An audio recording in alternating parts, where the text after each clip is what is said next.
नमस्कार दोस्तों, स्वागत है आपका हमारे चैनल में। दोस्तों, इस वीडियो के अंदर अब भी हम लोगों के जीके यानी सामान्य ज्ञान इससे रिलेटेड इम्पोर्टेंट 40 क्वेश्चन देखने वाले हैं, जो कि आपके आने वाले एग्ज़ाम्स के लिए काफ़ी इम्पोर्टेंट है। तो आप इन एक एक क्वेश्चन को रट लीजिए। उससे पहले चैनल पर आया तो चैनल को सब्सक्राइब कर, जो पास वाले घंटी का निशान है उसे भी ऑन कर दें, ठीक है दोस्तों। यदि आपको इनमें से किसी क्वेश्चन का आंसर पता है तो आप अपना आंसर जो है कमेंट बॉक्स में लगा सकते हैं, ठीक है। तो देखिए यहाँ पर हमारा पहला क्वेश्चन है, धन विधेयक राष्ट्रपति की सिफारिश से लोकसभा में पेश किया जाता है, यह किस अनुच्छेद में उल्लेखित है। तो देखिए इसका करेक्ट आंसर ऑप्शन ए हो जाएगा, अनुच्छेद 110 में। आपको याद रखना है धन विधेयक की परिभाषा जो है, मतलब अनुच्छेद 110 में जो है इसको परिभाषित किया गया है, ठीक है। क्वेश्चन नंबर 2 है, लोकसभा का सचिवालय सीधे नियंत्रण होता है। तो देखिए लोकसभा का सचिवालय जो है ये सीधे लोकसभा के अध्यक्ष के द्वारा, ठीक है, लोकसभा के अध्यक्ष के द्वारा सीधे नियंत्रण होता है, ठीक है। तो यहाँ पर सी करेक्ट हो जाएगा। क्वेश्चन नंबर 3 है, लिपुलेख विवाद किन दो देशों के बीच है। तो देखिए लिपुलेख जो विवाद है तो ये नेपाल और भारत और नेपाल के बीच है, ठीक है। तो यहाँ पर डी करेक्ट हो जाएगा। क्वेश्चन नंबर 4 है, बुद्ध ने अपना अंतिम उपदेश किसे दिया था। तो देखिए बुद्ध ने अपना अंतिम उपदेश ये सुभद्र को कुशीनगर में दिया था, ठीक है। आपको याद रखना है बुद्ध ने अपना अंतिम उपदेश सुभद्र को कुशीनगर में दिया था, ठीक है। तो यहाँ पर बी करेक्ट हो जाएगा। क्वेश्चन नंबर 5 है, पेलाग्रा रोग किस पोषक तत्व की लगातार कमी से होती है। तो देखिए पेलाग्रा जो रोग होता है तो ये नियासिन की लगातार कमी से होता है, ठीक है। तो यहाँ पर बी करेक्ट हो जाएगा। क्वेश्चन नंबर 6 है, निम्नलिखित में से कौन जल में घुलनशील है। तो देखिए इसका करेक्ट आंसर ऑप्शन डी हो जाएगा, उपर्युक्त सभी, यानी थायमिन, बायोटीन और एस्कॉर्बिक एसिड, यानी ये तीनों जो है ये जल में घुलनशील है, ठीक है। क्वेश्चन नंबर 7 है, जीएसटी परिषद का प्रत्येक निर्णय उपस्थित एवं मतदान के कितने भारित बहुमत द्वारा लिया जाएगा। जीएसटी परिषद का प्रत्येक निर्णय उपस्थित एवं मतदान के कितने भारित बहुमत द्वारा लिया जाएगा। तो ये लिया जाएगा 3/4 भारित बहुमत द्वारा, ठीक है। आपको याद रखना है 3/4 भारित बहुमत के द्वारा लिया जाएगा, ठीक है। तो यहाँ पर सी करेक्ट हो जाएगा। क्वेश्चन नंबर 8 है, कार्बन मोनोऑक्साइड एक ज्वलनशील गैस है, निम्नलिखित में से और कौन सी गैस ज्वलनशील है। तो इन चारों में बताना है कि इनमें से कौन ज्वलनशील गैस है। तो हाइड्रोजन यहाँ पर जो है ज्वलनशील गैस है, ठीक है। तो यहाँ पर ऑप्शन डी करेक्ट हो जाएगा। क्वेश्चन नंबर 9 है, भारत में वित्त आयोग का मुख्य कार्य है। तो देखिए भारत में वित्त आयोग का जो मुख्य कार्य है वो है केंद्र एवं राज्यों के बीच राजस्व का वितरण करना। आपको याद रखना है केंद्र एवं राज्यों के बीच राजस्व का वितरण करना जो है भारत में वित्त आयोग का मुख्य कार्य है। ऑप्शन ए करेक्ट हो जाएगा। क्वेश्चन नंबर 10 है, हमारे शरीर में नमक की मात्रा कितनी होती है। तो देखिए हमारे शरीर में जो नमक की मात्रा होती है तो ये होती है 0.4%। आपको याद रखना है 0.4%, ठीक है। ऑप्शन सी करेक्ट हो जाएगा। दोस्तों वीडियो पसंद आ रहा है तो प्लीज़ वीडियो को लाइक, चैनल पर आया है तो चैनल को सब्सक्राइब करके बेल आइकन जरूर से ऑन कर दें, ठीक है। तो यहाँ पर हमारा अगला क्वेश्चन है, क्वेश्चन नंबर 11 है, सहायक संधि के सिद्धांत का संबंध किस वायसराय से था। तो ये था लॉर्ड ब्लेजली से। आपको याद रखना है लॉर्ड ब्लेजली से था, ठीक है। सी करेक्ट हो जाएगा। क्वेश्चन नंबर 12 है, न्यूटन सेकंड निम्नलिखित में से किसका मात्रक है। तो देखिए न्यूटन सेकंड जो है ये संवेग का मात्रक है। ऑप्शन डी करेक्ट हो जाएगा। क्वेश्चन नंबर 13 है, आदर्श गैस की आंतरिक ऊर्जा निर्भर करती है केवल, तो ये निर्भर करती है केवल ताप पर, ठीक है। आदर्श गैस की आंतरिक ऊर्जा निर्भर करती है केवल ताप पर, ठीक है। तो यहाँ पर सी करेक्ट हो जाएगा। क्वेश्चन नंबर 14 है, निम्नलिखित में से वह पदार्थ कौन सा है जो प्रायः फ्लोरोसेंट ट्यूबों में इस्तेमाल किया जाता है। तो देखिए ये है पारद वाष्प तथा आर्गन। ठीक है, पारद वाष्प तथा आर्गन जो है ये प्रायः फ्लोरोसेंट ट्यूबों में जो है इसका इस्तेमाल किया जाता है। ठीक है, ऑप्शन सी करेक्ट हो जाएगा। क्वेश्चन नंबर 15 है, कोशिका में द्रव के आने जाने का नियंत्रण कौन करता है? तो ये करता है सूत्रकणिका यानी माइटोकॉन्ड्रिया जिसको बोला जाता है, ये कोशिका में द्रव के आने जाने का नियंत्रण करता है। ठीक है, तो यहाँ पर सी करेक्ट हो जाएगा। क्वेश्चन नंबर 16 है, सहायक संधि को स्वीकार करने वाला पहला भारतीय शासक कौन था? तो सहायक संधि को स्वीकार करने वाला पहला जो भारतीय शासक था तो ये था हैदराबाद का निजाम। ठीक है, ऑप्शन ए करेक्ट हो जाएगा। क्वेश्चन नंबर 17 है, सबसे ज़्यादा प्रोटीन किसके दूध में पाया जाता है? तो सबसे ज़्यादा जो प्रोटीन पाया जाता है तो ये पाया जाता है भेड़ के दूध में। ठीक है, ऑप्शन सी करेक्ट हो जाएगा। क्वेश्चन नंबर 18 है, बजट एक लेख पत्र है। तो देखिए बजट जो है ये सरकार की राजकोषीय नीति का जो है लेख पत्र है। आपको याद रखना है बजट क्या है, सरकार की राजकोषीय नीति का जो है लेख पत्र है। ऑप्शन सी करेक्ट हो जाएगा। क्वेश्चन नंबर 19 है, यदि हम ठोस वस्तु को गर्म करें तो किस भाग में सर्वाधिक प्रतिशत वृद्धि होगी? तो उसके आयतन में जो है सर्वाधिक वृद्धि होगी। ठीक है, आपको याद रखना है यदि हम ठोस वस्तु को गर्म करें तो उसके आयतन में जो है सर्वाधिक प्रतिशत वृद्धि होगी। ऑप्शन ए करेक्ट हो जाएगा।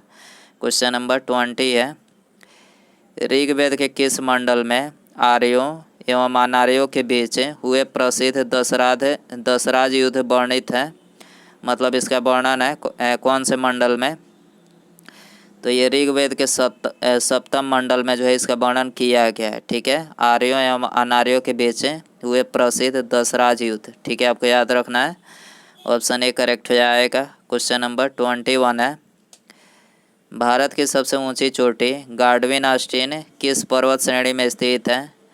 तो गार्डविन आस्टीन जो है ये काराकोरम पर्वत श्रेणी में स्थित है। ऑप्शन ए करेक्ट हो जाएगा। क्वेश्चन नंबर 22 है, मुख्यमंत्री से संबंधित निम्नलिखित कथनों में से कौन सा एक सही नहीं है? तो मुख्यमंत्री के संबंध में आपको बताना है कि इनमें से कौन सा कथन गलत है। तो देखिए यहाँ पर एक एक करके चारों ऑप्शन पढ़ते हैं। पहला ऑप्शन जो दिया गया है, मुख्यमंत्री मंत्रिपरिषद की बैठक की अध्यक्षता नहीं करता है, तो ये बिल्कुल गलत है, ऐसा नहीं है। ठीक है, और बाकी ये तीनों ऑप्शन जो है करेक्ट ही होगा क्योंकि पहला ही ऑप्शन गलत है। ठीक है, इसकी नियुक्ति राज्य के राज्यपाल द्वारा की जाती है, करेक्ट है। ठीक है, यह विधानसभा में बहुमत दल के सदस्यों द्वारा चुना जाता है, ये भी करेक्ट है। इसके वेतन एवं भत्तों का निर्धारण राज्य विधानमंडल करती है। तो यहाँ पर ये तीनों ऑप्शन करेक्ट है। पहला ऑप्शन जो है गलत है, तो गलत कथन इसमें पूछा गया था, तो ऑप्शन ए यहाँ पर करेक्ट हो जाएगा। क्वेश्चन नंबर 23 है, मानव लार की प्रकृति कैसी होती है? तो मानव लार की जो प्रकृति होती है वो होती है अम्लीय। आपको याद रखना है, ऑप्शन बी करेक्ट हो जाएगा। क्वेश्चन नंबर 24 है, निम्नलिखित में से किस सिख गुरु ने सिखों को सैनिक संप्रदाय में परिवर्तित कर दिया?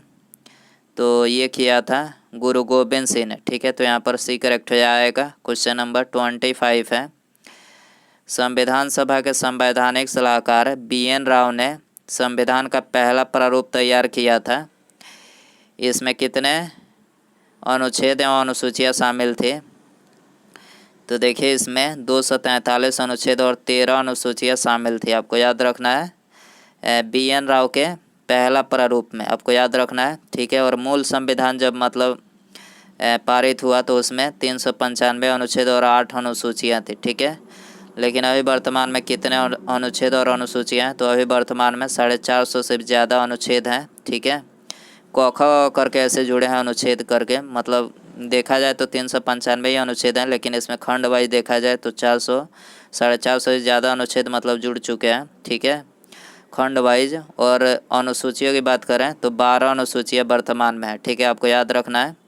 क्वेश्चन नंबर 26 है, किस प्रकार के वन प्रदेश को विश्व का फलोद्यान यानी ऑर्चर्ड्स ऑफ द वर्ल्ड कहते हैं। तो ये कहा जाता है भूमध्य सागरीय वन को। ठीक है, भूमध्य सागरीय वन को जो है ये विश्व फलोद्यान यानी ऑर्चर्ड्स ऑफ द वर्ल्ड कहा जाता है। ठीक है, तो यहाँ पर ऑप्शन डी करेक्ट हो जाएगा। क्वेश्चन नंबर 27 है, निम्नलिखित में से किसने नालंदा विश्वविद्यालय का भ्रमण व वहाँ अध्ययन किया? तो किसने किया था? तो ये किया था वेनसांग ने। ठीक है, तो यहाँ पर ऑप्शन ए करेक्ट हो जाएगा। क्वेश्चन नंबर 28 है, आपातकाल में किसी राज्य विधानसभा की अवधि बढ़ाई जा सकती है? तो किसके द्वारा बढ़ाई जा सकती है? संसद के द्वारा बढ़ाई जा सकती है। ऑप्शन बी करेक्ट हो जाएगा। क्वेश्चन नंबर 29 है, संविधान का कौन सा संशोधन एक व्यक्ति को 2 या 2 से अधिक राज्यों का राज्यपाल नियुक्त करने का अधिकार देता है? तो कौन सा संशोधन देता है? तो ये 7वां संशोधन देता है। ऑप्शन डी करेक्ट हो जाएगा। क्वेश्चन नंबर 30 है, महात्मा गांधी किस वर्ष कांग्रेस के अध्यक्ष बने?